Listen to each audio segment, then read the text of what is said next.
何の意味もない。そんなんありなやられた。で資本主義に染まっていった大人が正しいのか、無邪気な子供が本質的だったのか、それとも全ては意味がないのか。究極の歌やんこれは。そうなんです。コンスケポンタの人間っていいな。どうも人間の皆さん、ごきげんよう。コンスケです。どうでございます。よろしくお願いいたします。お願いします。早速なんですけれども、うん。この間ね、プレイリストをね、うん。紹介し合うのやったじゃないですか。うん。で、大阪東京間の夜行バスで聴くプレイリスト、うん。はい、ちょっとその回もぜひ面白いんでうん。見ていただきたいんですけども、お互いのバージョンありますね。そう、はい、その中で僕がそのプレイリストの中のど真ん中あたりに入れた曲がこちらだったんですよ。ああ、1984ね、はい、アンディモリの1984ありましたね、はい、あの部分だけすっげえ長かったなっていうここで改めて喋りたいから、うん、本編は多分カットしてるんです結構。あ、そっかそっかそっか、こっちに流してます。長かったんですよ、はい、そうなんですよ。熱弁しちゃってね。熱弁も熱弁。でもなんでかというと、これ日本のガレージロックバンド、アンディモリの、ファンファーレと熱狂というアルバムの、一番最初の曲が1984という曲なんですね。はいはい、この曲がね、僕は素晴らしいと思ってるんですよ。はい、で、イギリスに、リバティーンズっていうガレージロックバンドがいてね、おそらくそのファンであろうと、アンディモリは。結構曲のアプローチとかも似てるんですよ。で、日本の会話ではその和製リバティーンズとか呼ばれたりしてるんですね、アンディモリも。だからちょっとガレージロックバンドサウンドっていう感じなんですよ。その名曲と言われる根底に、このイギリスの音楽の、やっぱイギリスの島国なんで、天気悪いんですよ。天気悪い。イギリスめちゃくちゃ天気悪いです。だいたい曇り。あ、そうなんだ。はい。どんよりしてるんですよね。ブリティッシュロックってちょっとなんかそういう鬱屈としたそのどんより感が内包されてるんですよ。確かにね、言われてみたら、U2 とかもそんな感じするよね。ちょっと曇りじゃないですか。晴れっていうよりかは曇りよりかもね。カラッとしてないですよね。それとこの日本の温暖湿潤気候、非常に似てるわけです。それ関係すんの？関係します。でこのブリティッシュサウンドをルーツに持ってるアンディモリのこの音色が非常にこの日本の湿度の感じを表してるわけです。だから日本ナイズしやすい素材として、そのバランスをうまく取れてるのがこのアンディモリだと私は思ってます。へえ、つまり島国サウンド。そういうことか。そういうことです。これはファンファーレと熱狂っていうアルバム1枚通して、そんな感じになってるんですか？いや結構元気なのよ。アルバム全体としては勢いある感じ。それこそガレージロック的な。そう、なぜかこの1曲目だけちょっとミディアムなんですよ。始まりが。でこれが名曲なんですよ。何が名曲かというとね、その一回さっき聞きます？ね、さっき聞かせてください。はいはいはい。こういう曲なんですけども。なるほどね。はい。前回はワンコーラスだけだったんですけど、フル聞くとまたちょっとまたちょっと違うな。どういう印象を受けました？こんちゃんがあんな熱弁してたのもちょっとわかるかなっていう。ほう。なんかね、ずっと最後繰り返しじゃない、あの辺がそのファンファーレと熱狂赤い太陽がすごいインパクトがあって、でトランペットでなんかこうリード弾いてるじゃない、が繰り返されることによって、こう教えでちょっとこうじわーっとこう情景がにじみ浮かんでくるような感じにはなってる。まじないに近い効果みたいなのが。そう呪文みたいなね。で前知識としてもそういうのがあるから、確かになあの時なみたいな、ちょっとねじわじわきてるよ。きました。いやそうなんだ。だから名曲と言われるゆえんはですね、まあ僕個人としては、なんか毎回聞いたらなんかその小学校の時の自分に戻って、で小学校の自分に戻ってるだけやのに、なんかどうしようもなく胸が熱くなるんですよ、私。でそれって小学校の時に別にそんなビビッドな思い出があったとかじゃないわけよ。ただ普通の小学生やってたんやけど、なぜか小学校に立ち返るだけで胸が熱くなるのはなんでやっていう、いつも聞くたびに疑問に思ってるんですけど、だからこの幼少期の教習ソングとして最適化された僕は古典的名曲やと思ってる。ほう。タイムスリップとして一番有効な曲やと思ってるんです。なるほどね。それが音楽一曲だけでタイムスリップできるってすごいね。すごいね。俺は一種発明やと思ってるんです。この曲の効果っていうのが。そう。これでもこんちゃんだけなの？それってなんか。いや違うんですよ。で、僕最初これたまたま俺の小学校と周波数があった曲、ね、そんな感じするなんやと思ってた。でなんとなくネットで調べたら、そう言ってる人がいっぱいいるわけ。はあ。だから私だけのケースじゃないんですよ。へえ。でこの人間だから80年代をおそらく小学生として80年代に生まれて、そこから小学生として生きてた世代に何か刺さる共通素材のようなものが。そっか。そう。これボーカルの人のそうなんです。生まれ年ってこと？1984はこの人の生まれ年なんですよ。で僕88年生まれなんですよ。近いね。そう近いです。だから4年のタイムラグはこの曲はもう感じさせないです。そういうぶっ刺さるわけなんですよ。いやこれぶっ刺さらないかいってなんか言われてるような気がするんですよ。今回は何ですかこの1984。だから前回ね僕熱弁してた言ってたじゃないですか。ポンちゃんが弾くぐらい熱弁してたんですけどでその時に僕はボソッとこの曲の解説だけで余裕で1本いけるって言ってたんで、言ってたかもね。今日はだから余裕で1本いこうかなと思ってるんです。なるほど。はい。で主に歌詞を批評しようかなと思ってるんです私。この曲の。多分その想起させられる要素としても歌詞もだいぶいい役割を果たしてると思うんで、曲はね今共有して聴けないんで、僕は今回歌詞に絞って、批評させていただきたいと思います。はい。はい。でこの曲を聴いていく中でこう蘇った思春期の話とか、織り交ぜてこう皆さんと共有したあなたの思春期どうでしたかみたいな感じで、共有できたらなと思ってるんですよ。で批評っていうのはその良し悪し判断とかじゃなく、独自解釈で掘り進めていくことと解釈してください。わかりました。批評っていうのは。はい。で聞いたことない人は一回ちょっと聞いてみてからこの動画を見たらより楽しめるかなと。なるほどね。そうね。思います。はい。いや僕も全然知らなかったです。アンディ・イモリ1984。本当。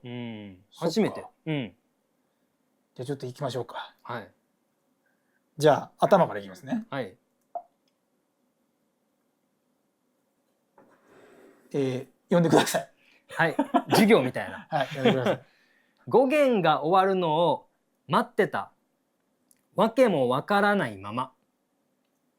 どうですか？これまずここで、学校小学校か中学校みたいなね、タイムスリップするよね。そうね。タイムトリップ。この曲のすごいところは、説明してないのにみんなブログとかで書いてる人は、小学校に戻ってんのよ。だって中学やったら、なんかこの訳もわからないままそんなことないもん。素晴らしい。中にはいるかもしれないですけど素晴らしい。この訳もわからないままで、結構な情報入ってるわけです。これだから小学校1から6でいうと、1年生2年生そうだね。低学年だよね。低学年だと思う。そうなのよ。これだけで小学校低学年っていうのがなんとなく彷彿とさせられるわけ。確かにね。すごくないですかこの日本語の妙。これすごいね。そうなのよ。でこれなかったら今さっき言ったみたいに中学校かもしれないね。そうなの。高校かもしれんし。でこれ大事なのは、自分の今の大人の現在地から過去を振り返ってるっていうことなのよ。なぜかというと全部過去形なんです。ああ、そうね。うん。今思い返してみると語源が終わるのを待ってたわけもわからないままってことなんですよ。なるほどね。そう、これが大事。うん。うん。この時は違うもんね。そう、確かにね。小学校のオンタイムで語ってたらこのドラマは生まれないんですよ。うんうんうんうん。はいはい。わけ分かってる人が言ってるからいいんです。これがだからノスタルジーさが含まれてる、距離があるわけです。ね、距離がね。向かってる先と。でね、このね、語源が終わるのを待ってたっていうのは、つまり学校からの解放なわけですね。そうね。そうでしょ。だからもう学校興味ないです、この時点でも。今、これ。語源終わるの待ってますから。で、遊ぶことしか考えていない小学校時代を放出させるわけです。語源が終わるのを待ってたから。で、この訳も分からないままっていうのを掘ってみるとですね、義務教育のレールに乗り始めた裸なんですよ。訳も分からないまま小学校に入って、大人にただやらされている感がある最初の段階なんです。なるほど。そう。訳も分からないままっていうのはある意味で世間知らずなわけですよ。そうだね。まあちょっと序盤なんでいろいろちょっと聞いてみましょうか。僕これ、小学校って言ったけど、なんかそういうメタファー的なことで言うと、社会人1年目にも当てはまるのかなって思って。仕事が終わるのを待ってた。ああ、なるほど。訳もわからないまま。何のために俺働いてんねやろ、私働いてんねやろ。みたいなこともちょっとメタファーでは言えんのかなって思って。いやちょっとね、後々の私の批評にかなり今近いことを言いましたね。あ、咲きました。あんちゃん。先走りすぎの可能性もある。いやすごい、でも素晴らしい。いやいいです、どんどんください、そんなの。ああ、よかったよかった。先とか後とかもないんで、これめっちゃ怒られるかと思った。大丈夫でございます。ほんまにダメならカットしますんで、大丈夫でございます。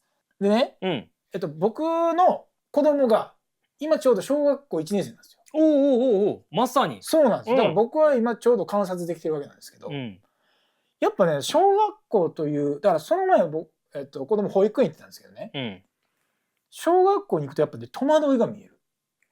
戸惑い行き始める時はやっぱ保育園ってその優しい保育の先生がいて、先生って甘えれてたわけですよね。小学校になると急に規律が存在し始めて、こう自分で何とかしろ感の比重がやったら増えるわけですよ。ああ、そっかそっか。ああ、はいはいはい。だからたまにボソボソは保育園の方が良かったなとか言うのよ。あ、そう。へえ。多分こう負荷が高いわけです。リアルの声いいね。そうなんです。だからそういうのもこれを見てると思い返されるわけです。なるほどね。だから規則ができてきたんだ。そう。疑似社会、学校が疑似社会だとしたら、疑似社会に足を踏み入れた段階のことをここでは言ってるんですよ。はいはい。もうこの初っ端からこんだけの情報量があるのはすごくないですか？すごいね。そうなんですよ。あ、でね、うちの子供は家に帰ってきたらもう速攻ランドセル放り投げて公園遊びに行くんですよ。これです。なるほど。まさにこれ。はいはいはい。で、その次いきますね。はい。はい、読んでください。椅子取りゲームへの手続きはまるで永遠のようなんだ。こっからちょっと歌詞的。椅子取りゲームへの手続き？あ、ちょっとヒントちょうだい。いやでもヒントむずいなこれ。全部言っちゃわないとヒントが。わかんねえな。この椅子取りゲームへの手続きがもうハテナだわ。いっちゃいますか？解説いっちゃいますか？悔しいな。いっちゃってください。でもいっちゃいましょうか。はい、はい、いきます。これ、解説とか批評ね、私の。はい。椅子取りゲームへの手続き。ここね。保育園は評価はないのに、小学校に入って急に点数出てきません？ああ、1から5の評価がつくとか、100点取らなあかんとか。ああ、そうね。そうなんないでしょ、幼稚園とか保育園って。ないね。確かにね。ないでしょ。つまり社会的評価軸の形成が行われ始めた時なんです。で、椅子取りゲームというのは、資本主義のメタファーです。はあ。資本主義的競争社会を言ってるんですよ。席は決められた数しか空いてないところを競争で取りに行くわけです。取ったやつが勝ちなわけです。取れないやつは置いてきぼりなんですよ。それが椅子取りゲームなんですよ。ああ、なるほどね。そう。うん、つまり椅子取りゲームへの手続きっていうのは、うん、資本主義社会への練習をしている学生時代ということです。疑似社会を生かされている私たちということなんですよ。この小学生ってことなんですよ。で、ここがすごいのは、椅子取りゲームって小学生とかがやるんですね。だから資本主義を小学生の視点まで持ってきて暗喩で入れてるんですよ。なるほどね。ここで資本主義への手続きまで出てくったら小学生の世界観から外れるから椅子取りゲームって言ってるんですね。はあはあはあ。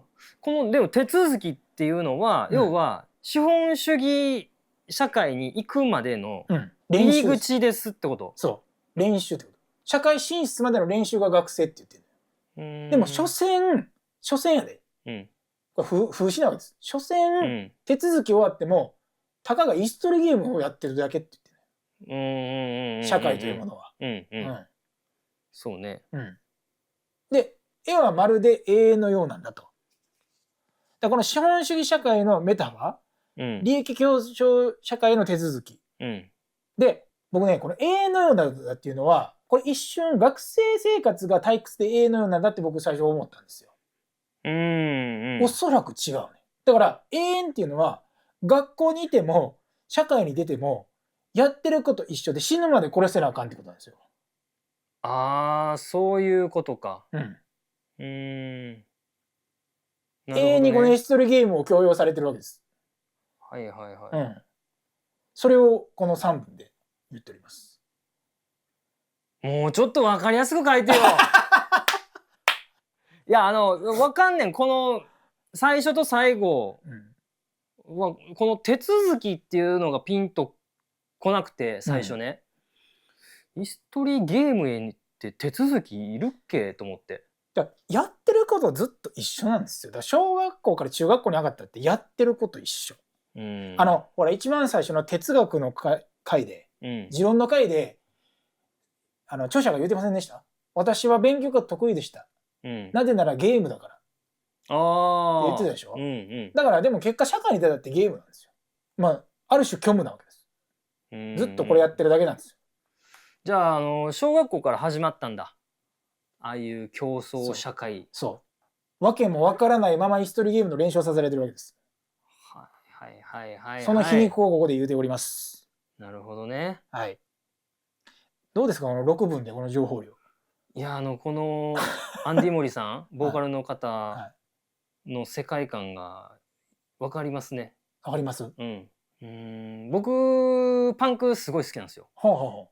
だから学生中学生時代とかからパンクハマりだして、日本でいうと銀杏ボーイズとか聞いた。なんか近いゴーイングステディね。そう、銀河鉄道の夜とかね、援助交際とかもいろいろありますけど、それを20歳手前ぐらいで聞いてたのかな、同じような世界観持ってる方なのかなって、ミネタさんと。そうかもね。なんかちょっと青臭い。そうでも童心の大事な心は大人になっても持っときたいっていうような、純白の思いみたいな、あれがすごい聖なる思いみたいな、なんていうのかな。だから純粋さみたいなことですね。純粋さ、そう。これね、ボーカルの人の声もね、ものすごく僕純粋に聞こえるんですよ。なんか逆にすごい緊張感がある。だからよくこの純粋さで大人になってやってんなっていうその危うさみたいなものがあるんですよ。うまくできてんのかなっていう。その緊張感がある。あるね。だからこそこの小学校のことを歌ってるのが説得力あると思うんですよ、この人は。そうね。この人だから歌うべき曲なのかもしれない。いやこの6行で伝わってきましたよ。伝わってきました。嬉しいな。もうこっからはもうあとは流れていくだけなんじゃないですか。違うんですよ。まだ始まってないです。始まってない？まだ始まってない。結構な情報あったけどな。だからやらされているプラス終わりがない。絶望です。で、次。はい。読んでください。真っ赤に染まっていく公園で自転車を追いかけた。これは分かりやすい。もう6行でなんとなく分かったんで、この世界観が。真っ赤に染まっていく公園ってことは、語源が終わってよっしゃ遊んでる公園で、で、夕日ってことですよね。だから6時とか、7時とかそれぐらいの時間帯。で、ここか。自転車を追いかけた。これは理想を追いかけたんじゃないですか？永遠のようだみたいなちょっと嘆いてる感じがあって、で終わりに近づいていくにつれて自転車乗れたらいいな、僕もあんな風に乗れたらいいなって夢を追いかけたんじゃないですか？考えすぎ。考えすぎ。これね、ボンちゃん、この人の怖いとこ、出てます。これ、何の意味もない。そんなんありな。やられた。今だって6行でさ、あんな言ってたやん。これ何の意味もないね、実は。でも僕が言ったことは考えれるくない？違うん？ちょっと私の批評言っていいですか？それに納得してもらえるかどうかをちょっとまず聞きたい。はい。いいですか？はい。これ、いや、さっきはね、あれだけの情報量考察できてんけど、これはね、白紙なんですよ。私の批評としては。マジ？なぜかというと、真っ赤に染まっていく公園で自転車を追いかけた。何も考えてへん。そう？小学生が公園で遊ぶ理由あります？面白いから。楽しいから。楽しいからやんな。自転車追っかけてる理由あります？楽しいから。楽しいからやんな。楽しいからやんな。何にもないんですよ、別に。でもね、さっき一番冒頭でこんちゃん言ったやん。この子供の目線で書いてるわけじゃないと。大人になってからあのことを思い出して書いてると。だからなんか意味あるんでしょ？意味ないよ。意味ない時代のことを思い出してるだけだから。で、小学生の立ち位置としては、資本主義の練習としてなんかわけもわからんままやらされてんなっていうのはさっきの意見だわけよ。でもこれは小学生自体に主観がいってます。真っ赤に染まっていく公園で自転車を追いかけた。これはね、具体的にどういうことかというとね、だからこれはもうみんな少年期には必ず経験してますよね、こういうの。まあ似たようなことはね。似たようなことしてるじゃないですか。まあ別に真っ赤に染まっていかなくてもいいし、なんか公園で自転車乗ったりして友達と遊んでるじゃないですか。無邪気に。この無邪気ということをここでは言っている。何もわからんままやらされている。でも終わったらなんか楽しいから公園で遊んでる。で、なぜかというとアイデンティティが形成されるのはだいたい13、中学生からなんですよ。中学生から？じゃあこの時はアイデンティティないと？ないんです。小学生ってアイデンティティがないんですよ。まあそうやね。まあ知識とかないもんね。ないでしょ。教養もないし。で理由ないやん。理由もない、ね。なんかおもろいから。なんかあいつのこと好き。なんかあいつのこと嫌い。なんでムカつくから。こんなんやん。もうこれなんですよ。なるほどね。無邪気。これ無邪気を書いてるんです。無邪気を表現したかったんだ、ここで。そう。あの頃は無邪気だったなっていう。そう。なるほどな。っていうこの純粋な存在記憶。意味のない純粋な、でも確かにこういうことしてたっていう、純粋な存在記憶がただあるということが本質なんじゃないかと。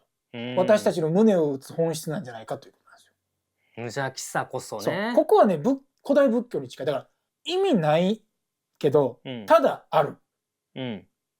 ということが一番強いっていう。なるほどね。だから私たちがこの思い出を思い返すときに、疑いはないんですよ。あの時って実際いや違うこうやって思ってたかもしれない。あの時っていや実際俺はこう思ってたかもしれないっていうのは大人が大人の時代を思い出す時なんですね。それは人工的な理性が伴ってる記憶なんですよ。これはもうみんなが何の疑いもなくこれをやってた時代ってことなんですよ。その純粋な時代をここで一旦書いてるってことです。なるほどね。はい。わかりました。はい。私は何者か以前に私はこの世界にいたという印を書いてるということだと思ってます、私は。でもまあなるほどね。やられたな。考えすぎやって言われるの一番恥ずかしいやつ。いやなんか僕が止めなかったら、どんどん考えていこうとしてた。いやなんか何を追いかけた自転車。一旦だってこの流れで言ってたらなんかあるやろって言われてるような気しますよね。公園とかもなんかあるんかな。ここで無に突き放すのがこの作者のやばいところなんですよ。緊張と緩和。一点張りでいいかん。なるほど。でまあ確かにな、ちょっとお腹いっぱいになるもんな。ずっと詰めすぎたらな。ずっとこれはこういうことでこれはこういうことでこれはこういうことで。いや小学生そんなんちゃうやん。そうやねんな。ただのこれだけやん。はいはいはい。で次いきましょう。はい。じゃあ次はどっちでしょう。怖いぞ。はい、言ってください。誰もが兄弟のように他人のように先を急いだんだ。それはこれパートで言うとサビ前ってことかな。誰もが兄弟のように他人のように先を急いだんだ。それはこれ絶対意味あるでしょ。でも公園で自転車を追いかけた誰もが兄弟のようにってことはまあ人見知りしなかったあの時は、みんなもう楽しかったらええからつって、例えば近所の学校の子でも、名前も聞かんと、もう砂遊びやったら砂遊び一緒にするみたいな、みんな兄弟のようにね、他人のようにあれあれいや分かった。ここで区切るんじゃない？自転車を追いかけたんだ誰もが兄弟のように、で終わりました。それはだから子供無邪気さここまでです。でこっから大人です。他人のように先を急いだんだ。先迷い込んでる。ラビリンスに迷い込んでるよこんちゃんが。いいね。これはいはいはい分かった分かった。これはだから、さっき言った資本主義の入り口なんですよ。資本主義の入り口を、早く大人になりたい、大金稼ぎたい、なんやったら彼女欲しい彼氏欲しい、みんな大人になりたかってん、他人のように分からんここ分からんわ。意味ないんちゃう？もうそうですね。ちょっとじゃあ批評させてもらってください。はい。私ねちょっとこう住んでる家の前がね、下校の道なんですよ。小学生通学路ってこと？通学路なんですよ。もう大量に取るわけです。僕よく観察できるんですよね。なるほど。そしたらみんな訳もなくなんか無邪気にはしゃいで追っかけ合いとかしてるわけですよ。そうやんな。楽しそうなわけですよ。でなんかそういうのをねじっと見てるとね、行動原理がなくうごめいてるんですよね。うごめいている。魚と一緒なんですよ。はいはいはい。魚ってなんか右行こうとして右行ったりしてないじゃないですか。縦横無尽に泳いでません？それに近いんですよ。本能的に遊んでるみたいな感じなんですね。で大人っていちいち考えるんですよ。右行こうかな、右の方が早いし、いや左行こうかな、左の方が空いてそうやし、とか理性でずっとなんか考えてるんですよ。でそれがね全然ないんですよね、見てる限りは。なんかそれを見てるとなんか理性的な大人にとってですね、この意味ないのにめっちゃ元気なんですよ。これ意味もないのに元気なこの原動力が不思議で仕方がない一方、羨ましいなと思うんです。でだから衝動で生きている純粋さと、その無意味さ、それを私はここで言ってると思ってる。これで、誰もが兄弟のように他人のようにってこれどういうことでも。だからねこの人の名で、うん、各所出てくるんですけど何に就職してくるかわからん意味不明な文章が、うん、たまに伺えるんですよ。もう意味わからへん。意味わかんないでしょ。先を急いだんだ。でこれって、どういうことを言ってるのかなって私の中で、うん、こう一つの考えに至ったのは、うん、所在不明っていうことなんですね。だから所在不明。よくね恵比寿とかの、写真美術館で、うん、写真展とかやってるんですけど、うん、僕もほんまたまに見に行ったりするんですけどね、うん、写真展って、写真を見てるじゃん飾られてる写真見てるじゃないですか、うん、芸術作品として、うん、これ所在不明なんですよ。うん、うん、思いません？写ってる人誰かわからん、確かにね。けど場面はわかりません？わかるわかる。例えば銀座でなんかデートしてる若者たちなのかな、うん、ってなりません？うん、でもこの2人の関係性とか何歳とか、名前なんていうとこ分からなくない？確かにね。そう、その抽象的な写真を見るけどもなぜか感動する時とかないですか？この写真やなとか、それをここでやってるんですよ。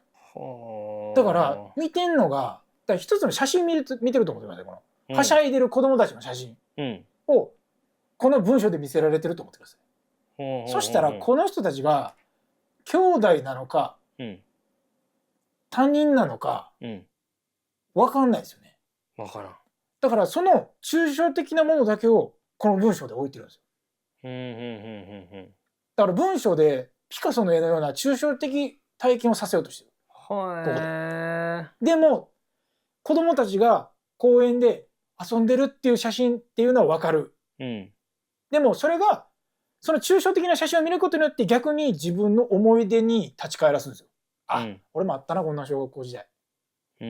ここになんか健太とか、正雄とか書いてると、なんかストーリー紡ぎ始めません？人って、こいつら仲いいんかなとか思いません？じゃなくてその所在不明の抽象画を見せられることによって結果自分の鏡になるんですよ。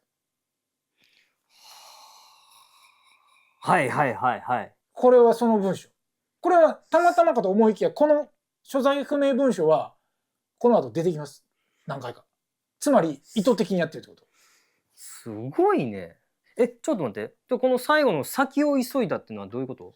これはね、僕の解釈で意味なく追っかけっこしてたり、意味なくあっち行こうぜとか、なんかただ落ち着けなくはしゃいでるイメージとして私は受け取ってる。何の先を急ぐってこと？ないねんだから。だから走ってる写真の人を見るとすれあなた。なんか街で走っている人の写真のワンシーンを写真で見るとすれ、なんで先急いでるか分かる？その写真見て。分からん。それやでだから。いや誰が何を先を急いでる？追いかけてる人たちが少年たちが先を急いでた。なんか例えば一方に向かって走っていってる写真があるとする。でもそうね、この主語が分からんねん。先を急いだって。誰もがってこと？誰もがでかっこ兄弟のように他人のようにかっこ閉じ、先を急いだんだって。そうだから何かの関係性を持った子供たちがなんかどっか一方に向かって走っていってるような写真を僕は想像するんですよ。分かった分かった分かった。このなんか主語が分からんかったから、今説明聞いてここの最初の1行2行の説明聞いて、分かったわ。主語を言うなら多分誰もが先を急いだんだやと思う。でこの誰もがってことが少年たちってことね、さっきの。そうね、私の解釈ではそうです。わけも分からず無邪気さ、自転車を追いかけてた少年たちが先を急いだんだ。でもしかしたら今喋ってて僕新たに思いつきましたけど、先を急いだ先がこれかもしれないです。サビやろこれ。それはって言ってもだって。それは言ってたな。先を急いだ先にファンファーレと熱狂があるってこと。そうかもしれない。そうやん。だからそれは言ってもんね。また新たな発見がありました。今喋ってて思いついた。すごい。で喋ってて思いついたけれどもここの批評はそれを思いついた上でもブレてないと思います、おそらく。じゃあポンちゃんお願いします。はい。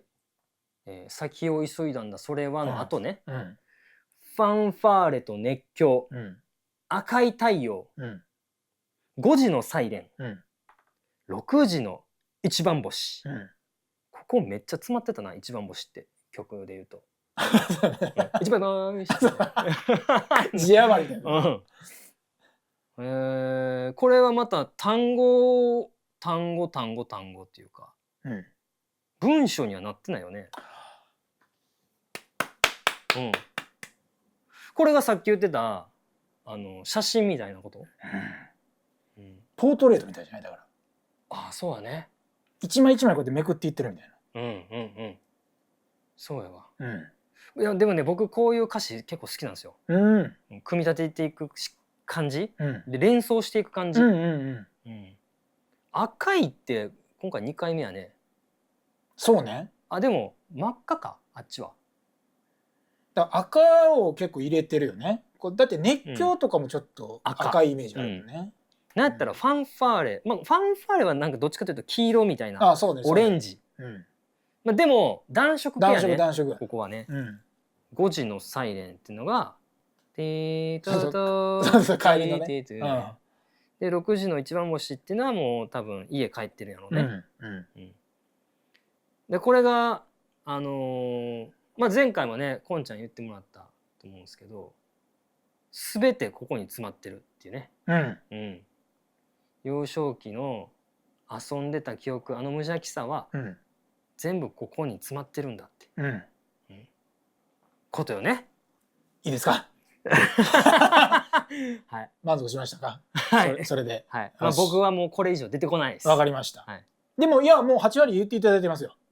で僕がねここですごいなと思わされたのは1点あるんです主に。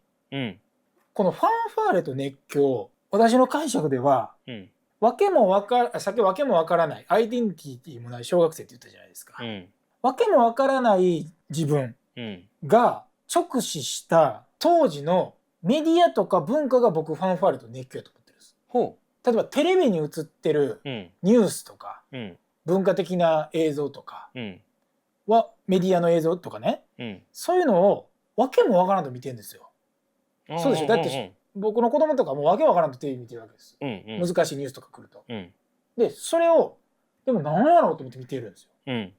でなんか例えばワールドカップやって騒いだりとか、なんか誰かが泣いてたりとか、それ自体が全部ファンファーレと熱狂として、この所在不明のなんかうごめいてる大人社会として僕はこれを書いてんじゃないかなと思ってるんです。なるほどね。なんかみんなテンション上がってるけど俺には何かわからんみたいな。で俺にあるのは赤い太陽と5時のサイレンと6時の一番星なんですよ。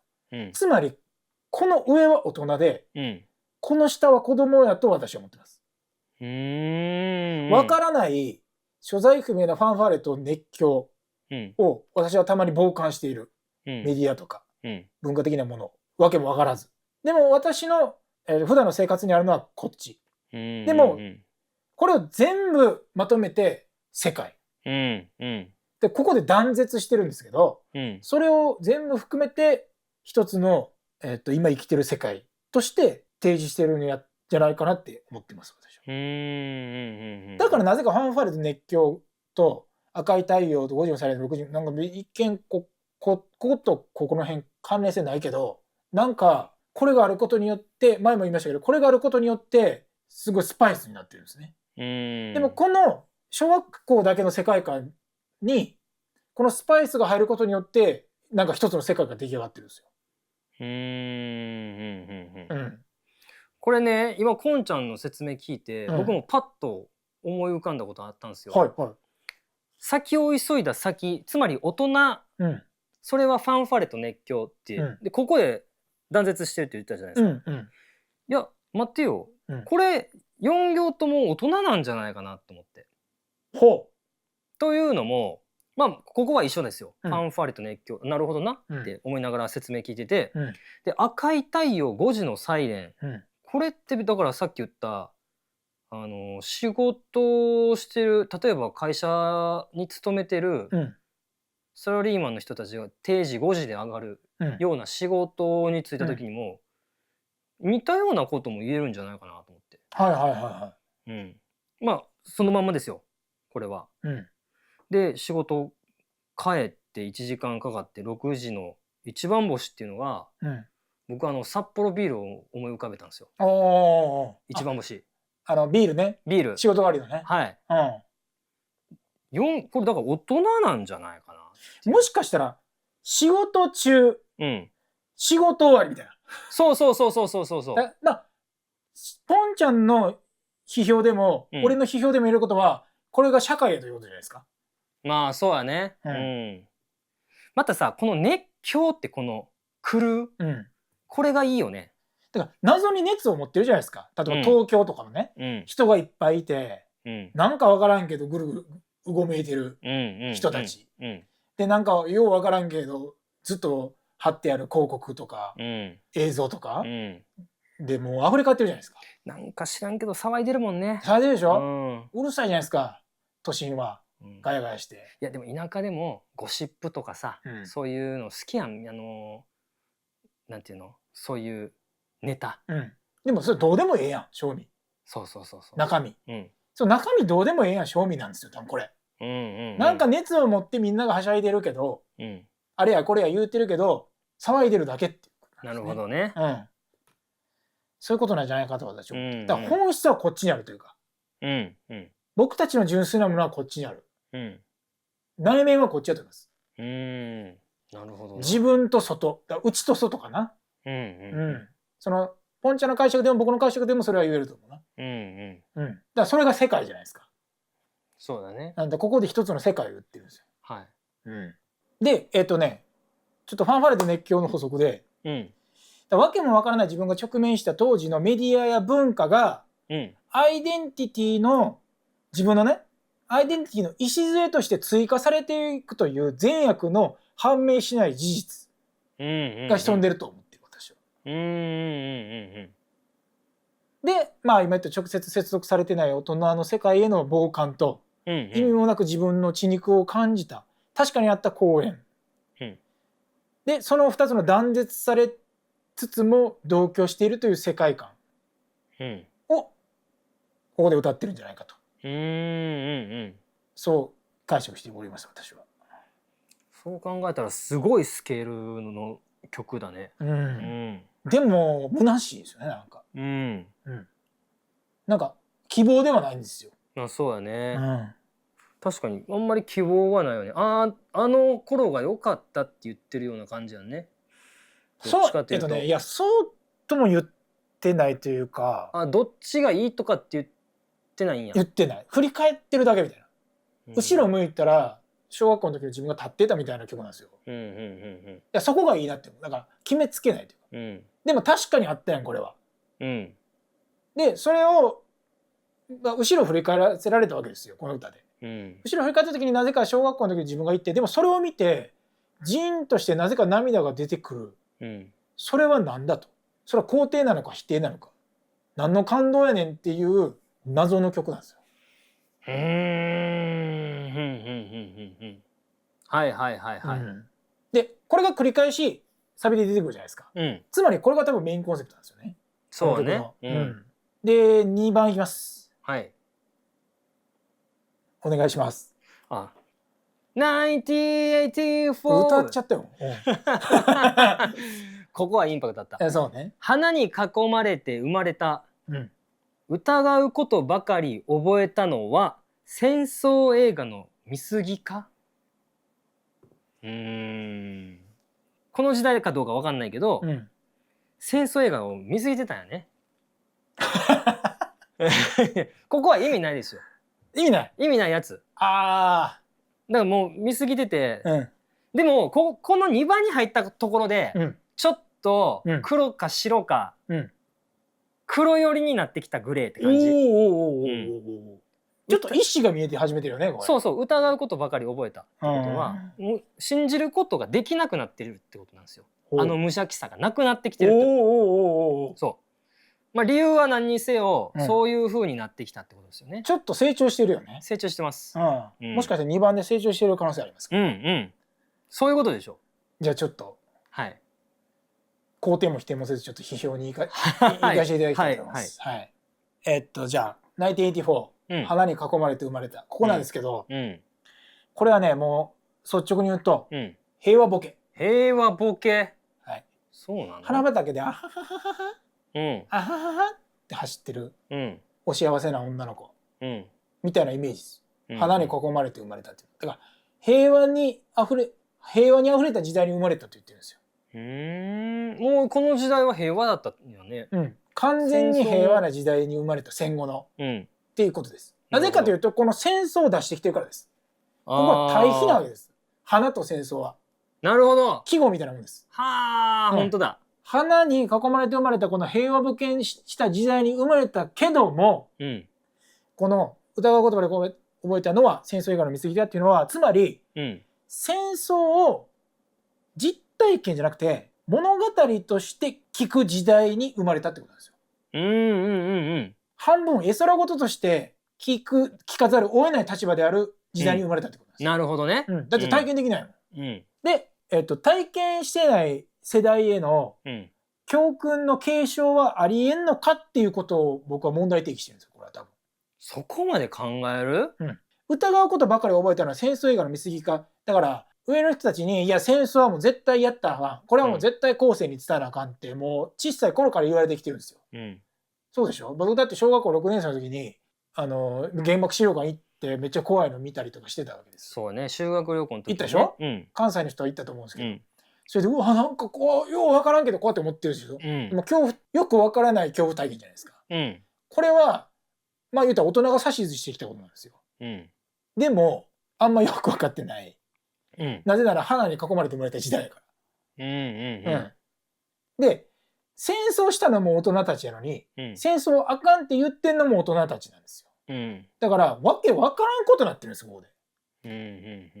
その矛盾を書いてるんです。花に囲まれて平和ボケで生まれたのに疑うことばかりだから戦争の記憶として、教訓として説法されているわけですね。疑うことばかり覚えたのは戦争映画の見過ぎか、つまりその矛盾を言ってるんですよ。平和な時代に生まれたのに戦争あかんよっていうことを刷り込まれている。何なんだ私たちは。そういう世代ですって言ってます。これでそこまで読み取れんのか。私の批評としてはそうです。でないと戦争と花を対比的に持ってくる意味があまりないと思ってますね。まあ確かにね。なるほど。言われてみたらそうだわ。よく戦争映画とかでも平和の象徴として花使ったりするんで、なんか一輪の花取って子供に渡したりとかするんですよ。それはなんか平和の願いみたいな多分メタファーなんですね。なるほど。そういう意味で多分花を使ってるんじゃないかな。はい。だから急に対比構造を出してきました。いろんな技出します。でもねちょっと話外れますけど、実体験で社会に疑いを覚えた人と物語で疑いを覚えさせられた人の重さの違いを言ってんじゃないかなと思うんです私は。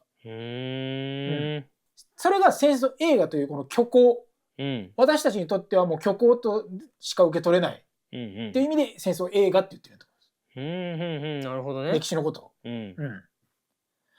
でちょっと話外れますけど、ちょっとアートの関係の仕事してるので、聞いた話で、高校でね、あれは広島の高校なのかちょっとすいません分かんないですけど、被爆者の人から話聞いて、その惨状を学生が絵で描くっていう、試みがあったんですよ。今もちょっとやってるか分かんないですけど、だからもうありありと怖い話を聞くわけです。なんか道で人たちがもうなんか下の山があったとかを、それを書けって言われるわけですよ。想像でね。そう、聞いた想像でね。でそれでコンテストとかあるわけですよ。コンテストとかまあそういう作品展みたいなのがあるわけですね。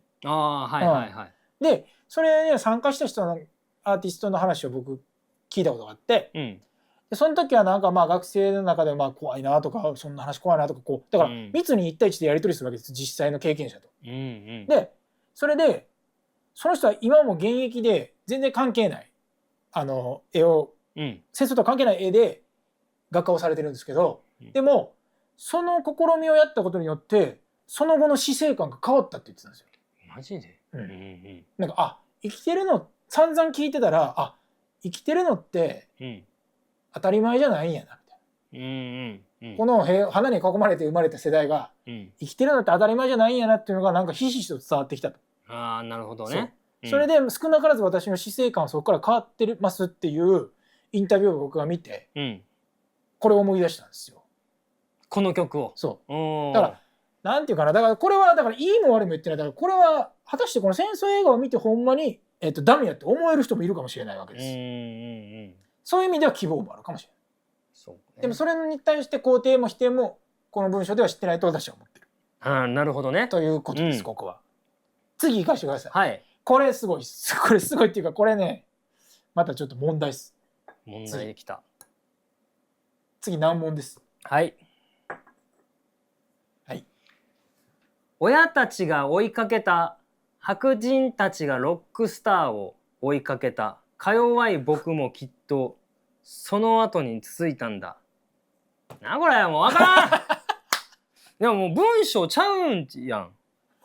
親たちが追いかけた白人たちがロックスターを追いかけた。親たちが追いかけたってはいシュってこう丸ね、ここ丸打ちます。で次白人たちがロックスターを追いかけた丸打ちます。でか弱い僕たちもか弱い僕もきっとその後に続いたんだ。同じようにってことよねこれ、自分の親がロックスターに憧れてた、違う自分たち親たちが追いかけた何をやん何をよ書いてないやん、抜けてるやん、あかんやんこれこれ歌として成立してない、抜けてるよ。白人たちがロックスターを追いかけた、これ分かるけどここが一番分かりやすい。これ白人ちょっとポンちゃん教えてくださいよ。白人たちがロックスターを追いかけたってどういう意味なんですか？これだから60年代50年代60年代とかの、要はロカビリーが流行った時代、プレスリーとかね、エルビス・プレスリーが全米でわーっと湧き上がった、あれはだからアメリカだったじゃないですか、でアメリカというと、白人で音楽って50年代60年代ってアメリカイギリスアメリカイギリスっていうのでどんぐりの背比べしてたんですよ。基本的にだから白人たちなんですよね、そういう社会が、ロックを築いていった、だからロックスターを追いかけたっていうのはロックスターになりたい白人たちがいたってことなんですかね。みんななりたいから髪型真似してて、リーゼントとか、そうとか靴とかファッションは全部真似事です、ロックスターとの。だからロックスターじゃあこのロックスターという当事者は誰なわけ？これはだからビートルズとか、プレスリーとか、だから白人たちがロックスターに憧れたわけですよね。でその白人たちを親たちが追いかけたわけですよね。そういうこと？おそらくこれはですね。そうだね。日本人ってことよね、ここは。そうだと。そうだわ。つまり西洋文化の文化継承っていう現象のメタファーじゃないですかこれは。なるほどね。戦後の西洋文化を日本が取り入れたっていうメタファーじゃないですか。ほんで結果か弱い僕にもきっとその後に続いたんだってことですね。西洋文化がいいとされてその西洋文化が僕のとこにも来たと。きっとってどういうこと？これはここなんですよ。追いかけんかったんどっちなのって。どっちなのってここ分からへんわ。だからファンファーレと熱狂っていうのもある種僕は西洋文化も内包されてるんじゃないかと思う。ファンファーレ言ってるもんね。英語使ってるもんね。ファンファーレと熱狂は結果親たちも追いかけてきたわけ。親たちが文化継承として追っかけたわけですよ、前の世代がね。で親たちもそれを追っかけて、で結果僕らも気づいたら追っかけてると。でこのか弱い僕っていうのはね、結果所在不明なアイデンティティを持つ僕やと思うんですよ。ファンファーレと熱狂に通じてるわけです。何かに影響されてるだけの僕、そのファンファーレと熱狂すらも何か分かってない、でもファンファーレと熱狂に影響されている僕、それがこの所在不明なか弱い僕なんですよ。できっとって言ってるぐらいから、だからなんで影響されてんのか何に影響されてんのかもあんまよく分かってないんですよ実は。どっちなんこの人、賢いのかアホなんかどっちなんなんかもう分からんくなってきた。狙ってんのか感覚で書いてんのか、もう天才なんかもう分からん。こんだけね僕が語ったり、誰かがブログで語ってるじゃないですか、語らしてる時点で僕は天才だと思ってる。その種を渡してるわけだから、この人はね種を渡してるんですよ。まあすごいよね。こんな1時間近く語ってんのもすごいね。そうなんですよ。すんなんですよつって。すんなんですよ。そういうことです。だから会話は僕もその後に続いたんだ、続いてんのかわからん。でもなんか知らんけど、僕もファンファーレと熱狂をよくわからんと見て、その真似してます、って言ってるんですよ。アンディモリもだってイギリスのバンドインスピレーションやってるわけでしょ、それを言ってるんですよ。なるほどね。僕も西洋文化になんか知らんけど続いてます。全てが所在不明です。だからなんもない。なんかだいぶ2番の歌詞はだいぶ変化球がね。だいぶ来てるね。だから小学校の時アイデンティティなんもないと思ってたよね。そうだったよね。そうだってもなんもなかった。そうやな。本来無一物なんですよ。出た。空やん。空なんです。これ空なんですそれで言うとでね、まだようわからん歌詞あったで。2番の。あ、ほんま？どんどん行こうよ。この次ちゃいます？この次ちゃいます？問題の次いきます？はい。これ。はい、これ言ってください、ポンちゃん。ポンちゃん博士、ちょっとお願いします。1984 眠気覚ましに歌ったよ。裸で泣いてた君はどこか遠い国の街角で同じように泣いてる誰かに抱かれながら。いよいよやばいね。ねえ。いよいよやばい。もうこの意味ないことないやんこんなん。無邪気さとかないやん。そんなツッコミ初めて聞いて意味ないことないやんこんなん。もうここではもうそんなん必要ないやん。多分2番やし。裸で泣いてた君は、どこか遠い国の、知らん、これも所在不明ですよね。じゃあ、この日本で裸で泣いてる君はいたとしよう。でどこか遠い国、じゃあ憧れてるイギリスにしようか。イギリスの街角で同じように泣いている誰が泣いてんのまたないやん主語。誰かに抱かれながら、誰かにこうやって抱かれながら、腕枕か知らんけど、あ、君はなんかな、これ裸で泣いてた君は、君はが主語か。で、日本で泣いてた君はイギリスの街角で同じように泣いてる誰かに抱かれながら。日本行ってたんちゃうんか。飛んでるやん。飛んでんのよ。分からんわ。もう飛んでんのか。ボンちゃんこれ飛んでんのよ。パラレルなんです。あ、マジでそういう感じ。はい。もうここで見えたでしょ、仏教が。あー、なるほどね。はい。それ言われるとちょっと理解できる。だからこれでも僕はもっと怖い意味も含んでると思ってるんですよ。というと、つまり西洋、さっき西洋を追っかけてたよね。西洋文化ね。追っかけてたって連呼してたよねさっき。結果ね、裸で泣いてた時多分これはおそらく主人公が、大人になった主人公が泣いて生まれてる自分を見てると僕は思ってるんですけど、それを君って言ってるんだと思うんですよ。自分のことを君って言ってる。多分ね、言ってるんですけど、それはどこか遠い国の街角で同じように泣いている誰かに抱かれながら、泣いている子供と一緒って言ってるんですね。一緒？これはねパラレルなんですけど、パラレルってことは結果何が言いたいかというと、その今まで語られてきた日本人的アイデンティティの喪失なんじゃないかと思って、日本で生まれてもどこか遠い国の街角で同じように泣いてるやつと一緒って言ってるんですよ。だから日本人がどうだとか、アメリカ人がどうだとかおかしくないかって言ってるんですよ、この人も。結果意味ないんやって。子供が泣いてるだけなんやって言ってるんですよ。本来無一物です、これも。そういうこと。はい。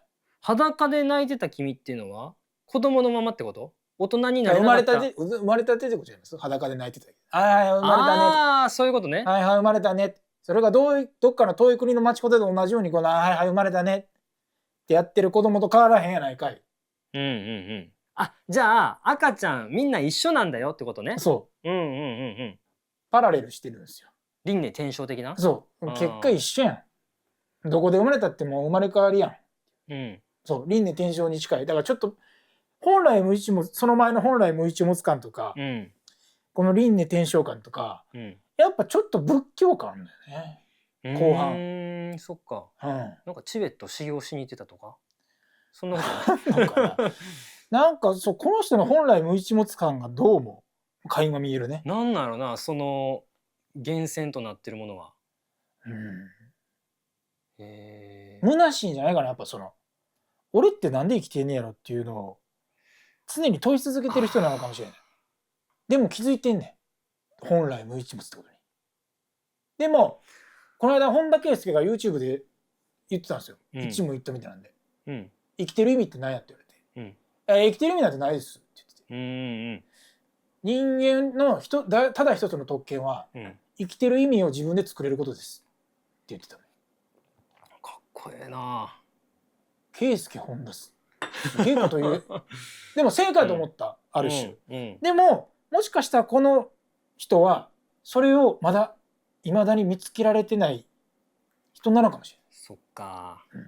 はいはいはい、はい。その無常というかその本来無一物という気持ちを言ってるのかもしれないね。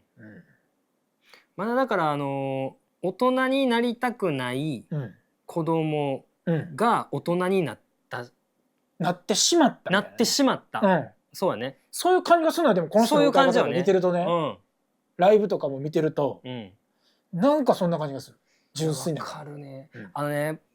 20前半の時にね、いわゆるその大学生になった時の同じゼミの子で、銀杏ボーイズ、僕は彼の影響でもっと好きになったんですけど、銀杏ボーイズめっちゃ好きな、ミネタが好きな同じ同級生がいたのよ。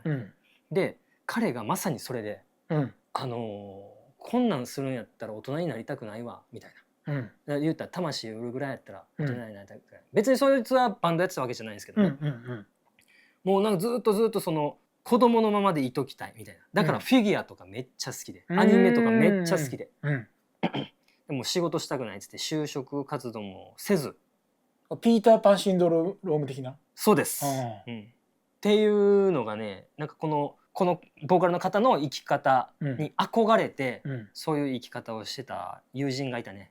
今どうなってるのか分かんないですけど、でもなんかね、周りから見てね、僕から見て嫌じゃないけど、憧れもしないんだけど、なんか別世界で生きてるような、言ったら動物園で檻の中で飼われてるライオンのような感じ。なんかこう見てる、ガラス越しに見てるような感じになっちゃって、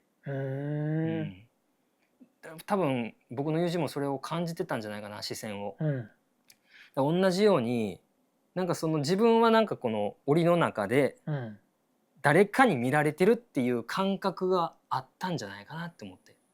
そうやな。っていうかもうほぼそれやもんな、自分以外は。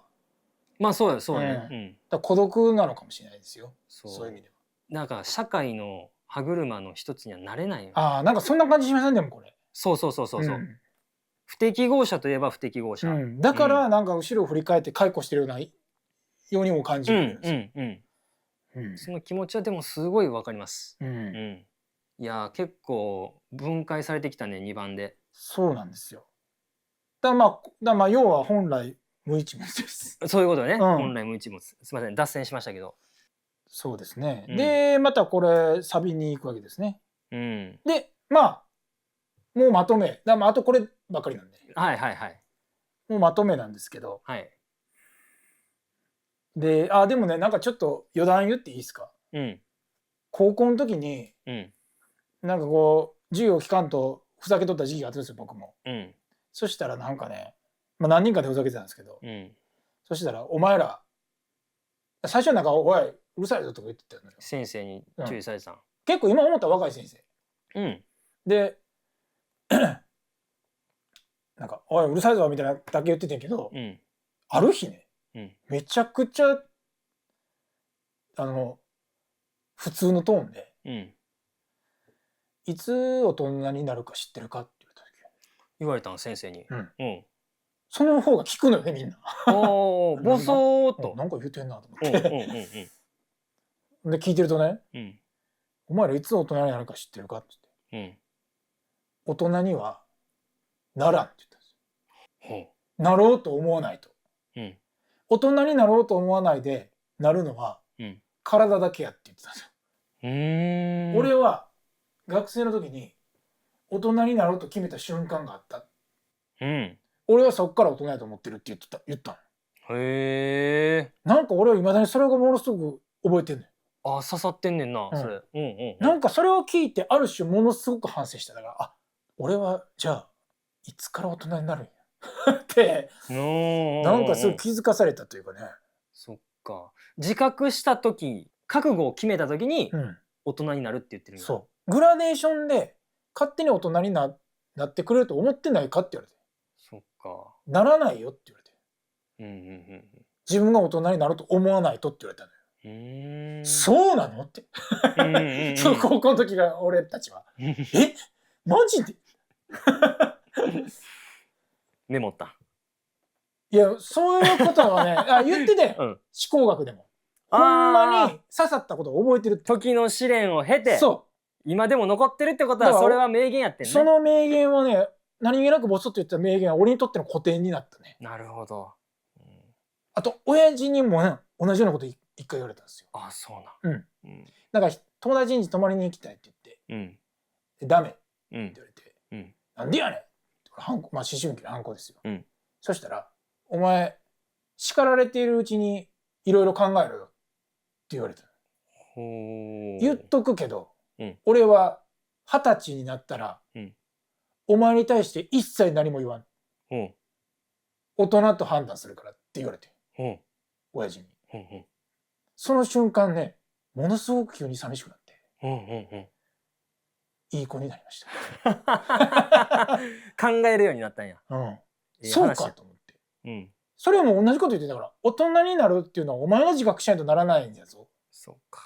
準備しろよってことなんですよ。あー、でもちょっと刺さるね、今の話。うん。うん。大人ってじゃあ何なんすか？それで言うと。お金稼げるのが大人なのか、自分で責任を取れるのが大人なのか、子供をいる人のことを大人っていうのか、何を大人って言うんだろ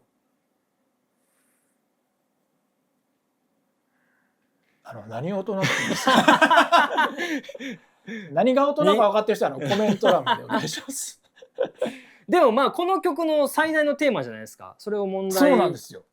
だってこれなりきれてない僕のなんか失敗談みたいなことなんじゃないかなこれは。ある種ね。うん。狭間や。生き遅れなんですよ。そうやんね。うん。いやなんかそれで言うと大人には別になりたくないなって思っちゃうな。でもなりたくなかったからポンちゃんが今聞いた思ったけどなりたくなかったからこそ振り返って小学校の時の無垢な自分が立ってたらなぜか涙が出てくるんじゃないかな。そっか。そこが本質だったんじゃないかってもしかしたらこの歌は言ってるのかもしれないね。そっか。俺の本質はそこにしかなかった。そっからはもう上積みこう上から塗りたくられてることしかないと。で焦がし濃くなって。ボーカルの人ももう今は大人になったんでしょうねきっとね。なんか出演してたね又吉さんが出てるなんか BS の番組だったんやけど、めちゃくちゃいい人やった。ちゃんと大人してたよ。大人やった。めっちゃ大人やった。そっかそっか。まあいろんな定義がありますもんね大人ってね。そうだから腹では何を思ってるか分からん。腹ではこっちかもしれない。そっかそっか。そうだからまあがんじがらめになった大人の鎧を外させてですね、圧倒的な純粋さに立ち返らせてくれる歌です。これは。なるほどね。はい。でその圧倒的なフラッシュバックに訳も分からず感動してしまうという。そっか。でも、その純粋性とは裏を返せば無意味であると。で資本主義に染まっていった大人が正しいのか、うん無邪気な子供が本質的だったのか、うんそれとも全ては意味がないのかうんうん、と問うてる歌です。究極の歌やんこれは。そうなんですよ。もう全てを歌ってる歌やん全て言うね。いやなんやろな、そんなだってもう仏教その世界観も入ってるしやで、大人と子供っていうところでね、だから僕は初めて聞いた時その圧倒的な本質の情報量に僕はもう圧倒されてたわけです。待って、こんちゃん今言ったことこれ聞いた時考えてたってこと？はそれすごいね。それはすごいわ。ありがとうございます。僕はもうその今の説明聞くまで、うん全然何とも刺さらんかったし意味がわからんかった。なんだったら。いやだからもうなんかその考えることがいいことか、うんそういうふうにいっぱい考えることがいいことかっていうのは僕は分からないんですけど、うん基本的にそういうふうに考えてうんなんか自分の情報量に、疲れてしまうタイプです。そうか、自分で、自分の首絞めてんねや。もうええわ、うん、もうやめてくれっていうそうへえ。自動でそういうねうん虚構を量産するんです。なんかそのうんあるのかないのかわからないことをね。そっか。あ、もう歌詞はじゃあこれ終わりですか？これでもうまとめってことは終わりです。どうでしたか？いや、なかなかの情報量でしたね。今これを聞いた時にあんまりピンときてないってことは、いや言ってることはすごい分かったんだけど、その感動っていうところでね、言うとこんちゃんまでの感動がなかったのは、やっぱり今の年この時代に聞くから。でこんちゃんが聞いたのは青春時代でしょ。僕は今日もしかしたら大学生とかかな。ね。まあ多感な時期ですよ。多感な時期やと。やっぱその聞く時の状況でこの曲がもたらす効果っていうのはやっぱ違うんだなっていう。心がこうやわい好きがある時の方がこれは刺さってくる。刺さるよね。だからその大学生とか専門学生の頃って、ちょうど境目なところでもあるじゃないですか。そうですよね。ファンファーレと熱狂に実際参加しようとしてるその狭間ですよね。そう。で今僕がこれを解説まで、丁寧な解説まで聞いた上で、あ、そうかそうかって理解はしてるけど、そこまでの感動がなかったってことは、ファンファーレなんかもしれん。ファンファーレと熱狂なんかもしれんと思ってちょっと、それを考えたらちょっと寂しくなりました。そうだね。あなたもうね、お祭り太郎です。そうやね。いや僕もどっちかというと一緒に感動したかった。うわやっべえやんこの曲みたいな。ってことはそういうことかって思っちゃいましたね。だからこのタイミングで僕と同じに刺さった人は少なからず、そうかもしれんと思ってくれるかもしれない。そうね。だからちょっとねそのね踏み絵的な要素面白さも含めてちょっと楽しんでいただけたんじゃないかと思います。で聞いたことない人はちょっとね改めて今聞いてもぶっ刺さる可能性もありますもんね。そうね。できればヘッドホンイヤホンで、まあ最大音量まではいかなくとも、いかずともそこそこのボリューム感で聞いてほしいね。ちょっと没入度高めで聞いてほしいですね。そうなんです。そこまでねうるさくないし、僕はね車乗ってって、ラジオで流れてきて、ぶっ刺さったね。あーそっかそっか。なんかなんか知らん間に涙が出てたね。涙出た。そういうパワーを持つ曲であることだし。なるほど。いやー皆さんもねこういう曲はね人生に一曲はあるんじゃないかな。ねちょっと教えてほしいですね。ねコメント欄とかで。いやよかった。本当ですか。こんなに丁寧に歌詞の解説ってか批評、聞いたことない。嬉しいわ。またやろうかななんか、調子乗って。ぜひお願いします。英語とかの洋楽とかもぜひやってほしいね。確かにね。ちょっといろいろ見てみます。はい。というわけでちょっと長々とありがとうございました。ありがとうございました。はい。またね。バイバイ。バイバイ。チャンネル登録よろしくね。